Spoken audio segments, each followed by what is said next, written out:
Hello and welcome to this video. It is Friday. It is the 24th of March today. And as I said in yesterday's video, I was going to be doing a bit of an exposé video today. However, I've decided to push that back a day because some of the other things that I wanted to cover this week were the obviously I did the events yesterday that happened in Parliament and the shameful walkout, but I also said that I wanted to cover a bit more on Magick. But just going back to the expose, I'm not going to be naming the book. Okay, that would be just suicidal. Basically, it would have the video taken down immediately, and that's not what I want to do. I want to try and grow the channel. That's the idea. I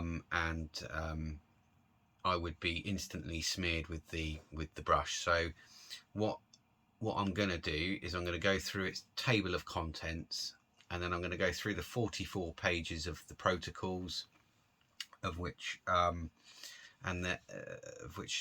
how many pages it is. I'm just going to go through all the subheadings. Okay, and then I'm going to ask you for your opinion on whether you think that this is a playbook or a protocols of a reality that they wish to manifest, or whether you think it's just some form of, propaganda of some sort of, I don't know, racist nature or something, because they tend to use that quite a lot. But anyway, so I want to get this one out there first, and we're going to retouch on Magick.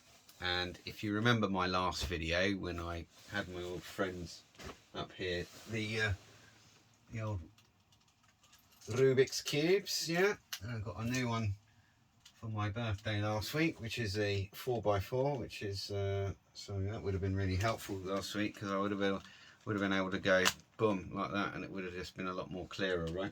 But anyway, so there's my Rubik's collection, which is building. And yes, I have done the 4x4, and it was a nightmare because the centers move. They call it Rubik's Revenge, and obviously Rubik's Revenge for a reason. I do have a mind for patterns, so it wasn't too bad. Once you can do a 3x3, you can do that. But anyway, going a bit off subject there, you probably remember my video about colour magic, and how when I showed you the blue and then I showed you the yellow, would make you think of individual things, and then when I put them together it made you think of the current thing, right? That's the subliminal power of these things, which is why political parties are always red and blue regardless of what country you live in. It keeps people locked in a program, in a mind program, if you like. There is something a little bit magical about it. So you'll also remember me saying about that we are all one with everything. We are one with absolutely everything around us. Everything is energy. It's all constantly moving. It's always in a constant state of flux. And although it's been washed out of our knowledge over thousands of years, we have that ability to, I believe in divinity within, that we have the ability to change this physical realm, if you like, this physical realm being part of a cake, the etheric cake. Etheric energy is all around us all of the time. It consists of knowledge, it consists of spirits, it consists of demons, it consists of angels, it's light and dark, it consists of, it makes up everything, right? So you remember me speaking about that. So I'm going to go a little bit into sigil magic. We're just going to sort of skim along the surface of it a little bit because I don't want to go too deeply into it, right? So sigil magic is very similar to colour magic, it's all based around the same principle. Magic is working with energy basically, and cycles, and you know, changing things, right? So the way that sigil magic might work is that you might create a logo, or you might write down a phrase, or you might create a piece of artwork, which whilst you're creating the artwork, you might have an idea constantly running through your head of what you wish to get from this artwork, from what you wish to empower the artwork with, shall we say. Remember I mentioned about 5-pointed stars being representing the 5 elements, okay? Well, that's why there's 5-pointed stars on everything on television, because they wish to manipulate all elements. So I'll give you a real basic, crude example of what sigil magic is. So you might write yourself on a piece of paper an outcome or something you want, and you have to be a bit realistic about it, you know. You've got to kind of meet the universe halfway, if you like. And what you would do is you'd write down that phrase, and then you'd remove all the vowels from it, so A, E, I, O and U, and then you would take any doubly repeated letters, so if you've got like 2 M's in there or 2 N's or whatever, you would remove one of each, so you end up with what looks like a gobbledygook of letters, which has actually been derived from the statement of which your intent of what you want, okay? Once you've done that, you can take those letters and you can arrange them into a piece of art or a logo, however you want. You can make the letters as fancy, make it eye-catching, you know. You can do these things as long as you use the base letters and you don't move away from what you want, okay? And the initial what would you call it? I'll just call it empowerment of what you wish to imprint, that's the word I'm looking for, onto what you're creating, okay? That makes sense, if it makes sense. My mind doesn't work like regular people's. I am a bit on the spectrum, I'm not going to lie, so it's all over the place all the time, so you have to forgive me for that, okay? So essentially, once you've created your design and your logo, your imagery, you can go and pop that in a public place, and every time somebody looks at that, they're actually, without even realizing, very similar again to colour magic, they're going to be empowering the idea that you've imprinted onto that logo, okay? It's all about gathering energy into something, all right? That's kind of what sigil magic is. And we're going to be touching on predictive programming in this video, and it very much ties in with sigil magic, because well, that's kind of what predictive programming, how it kind of really works.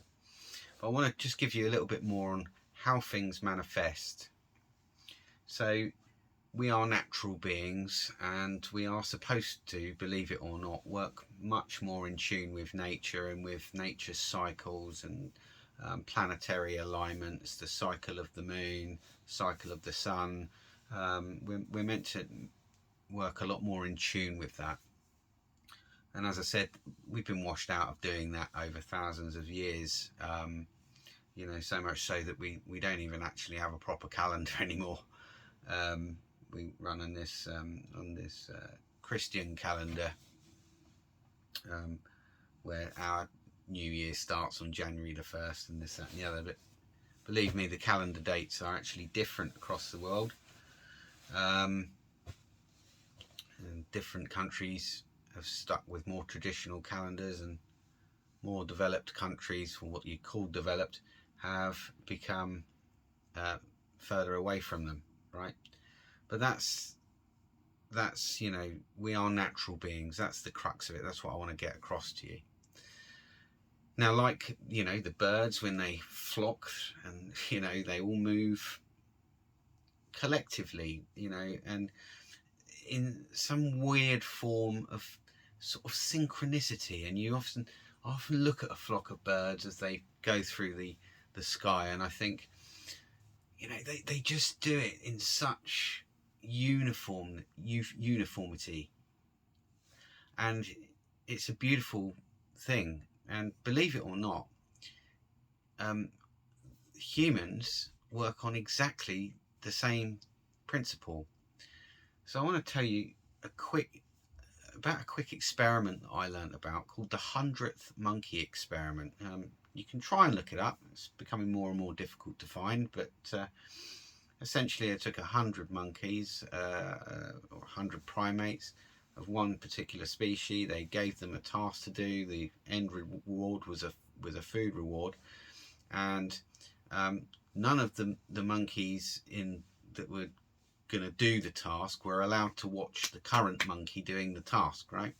And what these anthropologists and scientists discovered was that as they moved through the line of monkeys, giving them all exactly the same task to do for the food reward, the time that it was taking the monkeys to do the task was actually coming down. By the time they got to, like, 75 monkeys, it dropped by sort of like 10 minutes or something like that. And by the time they hit 100 monkeys, and they noticed that it's sort of like, almost half the time that the monkeys took to do the task. So then they took that experiment to another level, and they took the experiment to another country, where they took exactly the same species of primate, and essentially they gave them exactly the same conditions. So a big line of primates, exactly the same task to do as what was done in, say, I don't know what country it was in, but we'll just say for argument's sake it started in the UK, and then they took the experiment to Australia. Okay, and what they instantly realized is that the monkeys that were given the task in Australia were able to do the task at the same time as what the last monkey was able to do, without even observing or doing the task before. It was like quite incredible. Well, that happened via a mechanism which is very little understood, called collective consciousness. Well, it's understood by a very few, like a 0.1%, shall we say. And I believe it's used to very much manipulate us. So collective consciousness it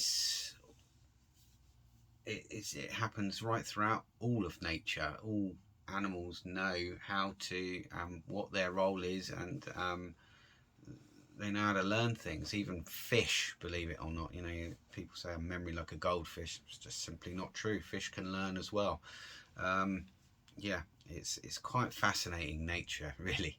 But we're all natural beings, okay, and we actually have this collective consciousness grid that we're not even really aware of, because we've just been washed out of this collective idea and into individual little beings, like just running around and doing our own thing. Yeah. And but when you start to understand that collective consciousness actually has a lot to do with universal attraction. So let me put it another way. As you know, I'm a pagan mage, and I do workings. I recognise the 8 Sabbats of the year, and and I work with the moon and stuff like that. Now, as an individual, if I want to, try and get something to happen, it's actually very difficult to work on a singular basis, which is why, certainly female witches, they tend to operate as part of a coven, because it gives them more energy. They're all focused on one thing, and it's more likely to manifest into existence. So I hope this is giving you an idea of where this is going, right? So I'm gonna show you a clip and some screenshots that I've taken today. The clip is going to be from a film called Super Mario Brothers, the movie, I think it's called Super Mario Brothers the movie, created in 1993. I've also taken some screenshots from The Simpsons, the big old predictive programmer, because we're going to be going into predictive programming because it has a lot to do with Sigil Magic. What was the other one? Sorry, I've got it written down here. Simpsons, Back to the Future, The Matrix, and obviously this. So the screenshots are going to be from those three, and then I've got this little movie clip here from the Super Mario Brothers film. So I'm going to play you the clip right now. It's only a few seconds long, so hopefully you can see that, and if you just watch, you'll see what I mean. Oh look, yeah, just completely. The reason why I was in such a dark room yesterday is because the light, I didn't want it to interrupt with the screen. I hope it didn't interrupt too much there. But obviously The Simpsons, massively famous for its predictive programming, shall we say. And we won't show you that one just yet. We'll show you the Back to the Future one. So the event that I'm talking about obviously will probably be fairly clear in your mind now, and you'll be able to see it here. Remember I said, you know, you can write these things down. It can just be in numbers or in art form. It can be as an image in the back of a music video.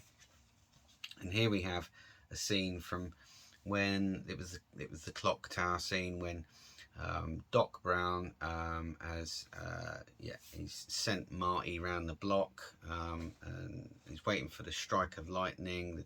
The DeLorean has to go through, hit the cable exactly the right amount, exactly the right time to boost the DeLorean. And you know, with the DeLorean, when it travelled through time, the tires would set on fire, right? So, well, this is a screenshot from a clip. There you have it. Can you see it? You got your 9 there, and then the tire marks make up. You got it. Okay. And then we've got the film The Matrix, where Neo is what's his name? Something Anderson. Forgotten his name now. Thomas Anderson. So is it Thomas? Yeah, I think it was Thomas Anderson. And the Smiths call him into the room and start interrogating him, saying, "Oh, we've been watching you for a long time." Well, the people that orchestrate all of this magic and cast it know that you can write it in reverse and it will have exactly the same effect. So I'm just going to zoom in on Neo's passport there, or driver's license, and you can see we've got 11th September 01. So there you go, it's written in a different format. There's Neo there, but that says 11th of September 01. Okay, whether that's an expiry date or whatever, I'm not 100% sure. It's difficult to see from that image. It was quite a difficult shot to actually capture. So yeah, that's that one.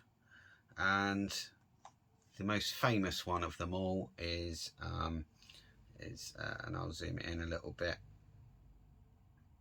is where Lisa Simpson is in obviously the cartoon. She's a cartoon character, of course she's in the cartoon, and she shows Bart this magazine, and there you have it there. And obviously what you've got there is the towers in the background, and the magazine is $9. And what does it spell? There you go. You've probably seen some of these things before, like demonstrations of this, but I want to explain a little bit more how it works. So this is a form of sigil magic. Basically, there's an idea that's imprinted into this, and I want to explain to you how it so readily seems to manifest for them, how they can just somehow predict the future with these cartoons and films and music videos and all sorts of stuff that they use in order to give their spells more power. So going back to the collective consciousness, when you think how many people used to watch The Simpsons when it was a really popular TV show, how many people went to see Back to the Future. So these things, like colour magic, are subliminally implanted into your brain without you even realising it. And the subliminal consciousness is quite interesting because it really comes to life at night, when you remember all the things that you've taken in subliminally and your brain processes them. Well, even when you speak, you know, be careful what you say, be careful what you wish for. Yeah, even just uttering words, okay, because when we spell words, we are spelling in effect, okay. They're like little words of manifestation. They've got a lot of power attached to them, right?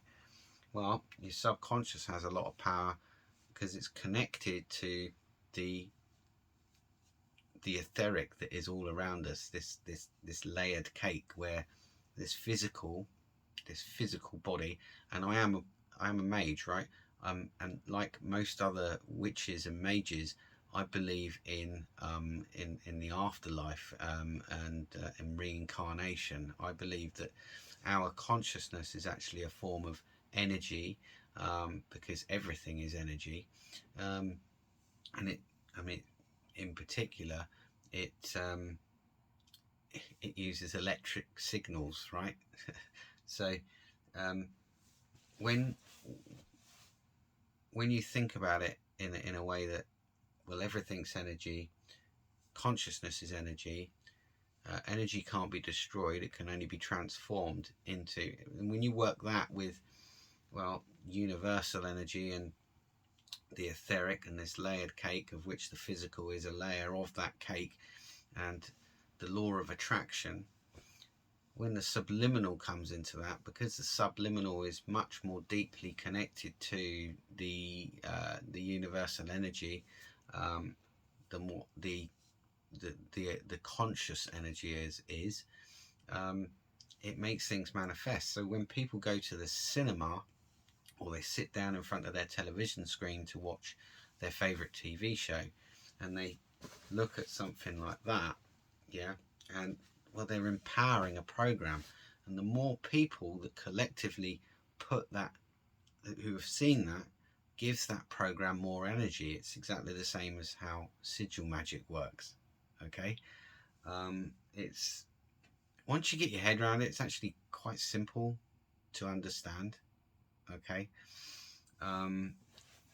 So yeah, there is something else I want to touch on, and that is that yesterday I had this very interesting animation brought to my attention, which I think has got about 7,000 views or something in a minute, so it's not viral at the moment, but it was released this year, and it's called Beyond the Reset, and it was brought to my attention by a chap that I am subscribed to called Tim, and his channel is called Fair Play Now.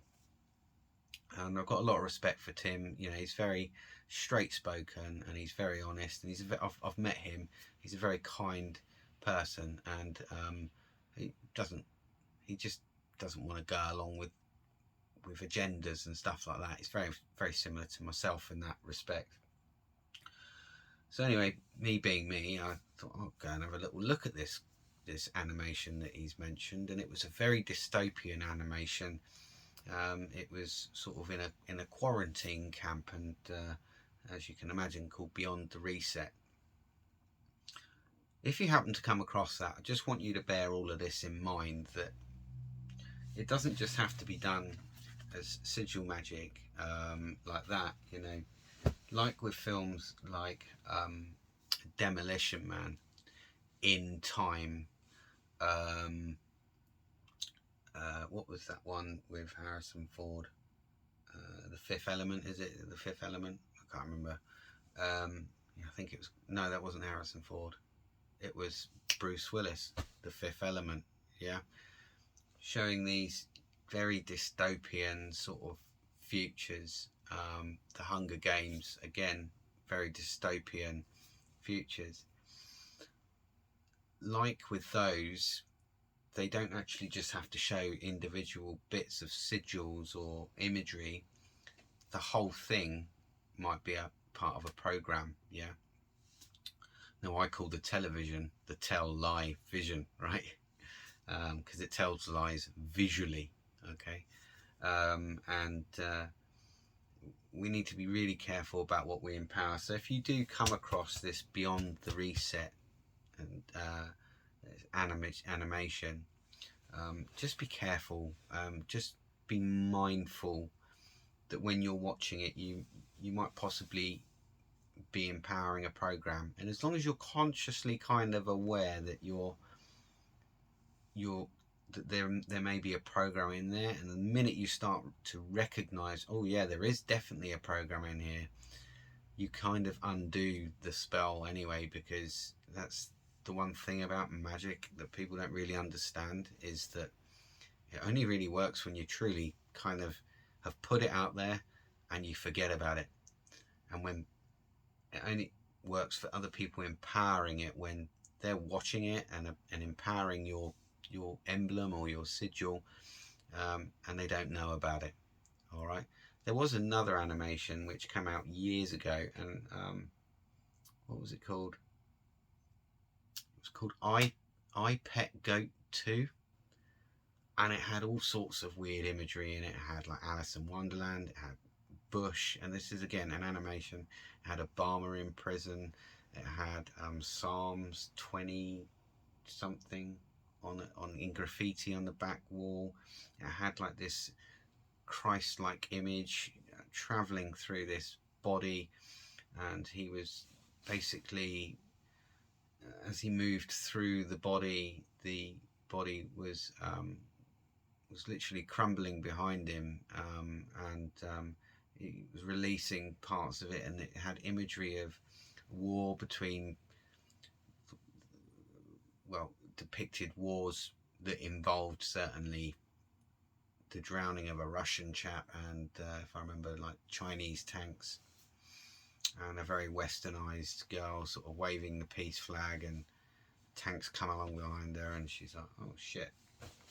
And yeah, it's called I Pet Goat 2, and it's by the creators are called Heliofant. Well worth a watch, because I mean it kind of shows it you in motion, and now I've told you about that, you can probably go and watch that fairly safely. Just like I'd hope you'll be able to watch this Beyond the Reset now fairly safely, knowing that there may be some form of program attached to it, which is kind of why they're called television programs, right? You know, these programs. Yeah, I want to leave it there, and I will be touching on this subject, should I be allowed in the future to, you know, even more so, because I'm not going to lie, it's a massive subject.